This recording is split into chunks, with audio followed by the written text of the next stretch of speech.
બનાસ ડેરીના ચેરમેન પદે શંકર ચૌધરી ત્રીજી વખત બિનહરીફ ચૂંટાયા, જ્યારે વાઇસ ચેરમેન તરીકે ભાવાભાઈ રબારીની વરણી કરવામાં આવી।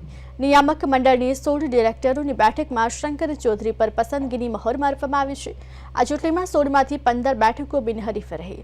શંકર ચૌધરીએ 2015-2020 અને હવે 2025માં ત્રીજી ટર્મ માટે ચેરમેન તરીકેની જવાબદારી સંભાળી। ચૂંટણી પછી બનાસ ડેરીમાં તેમના સમર્થકો ઉમટી પડ્યા। શંકર ચૌધરીનું ઉમળકાભેર સ્વાગત કરી તેમને વધાવ્યા। હું લાખો પશુપાલકોનો હૃદયપૂર્વક આભાર માનું છું। જે તેમની અપેક્ષાઓ છે તેને પૂર્ણ કરવા માટે અમારું નિયામક મંડળ સતત પ્રયત્નશીલ રહેશે। મને અને માન્ય ભાવાભાઈ રબારીને ચેરમેન અને વાઇસ ચેરમેન તરીકેની જવાબદારી સોંપી છે। અમારા નિયામક મંડળના તમામ માન્ય સભ્યશ્રીનો હૃદયપૂર્વક આભાર માનું છું। ભૂપેન્દ્રભાઈ પટેલની સરકાર અને સહકાર મંત્રાલય તરીકે માન્ય જીતુભાઈ વાઘાણી એ બંને પણ હવે સહકારના અનુભવી આગેવાનો છે।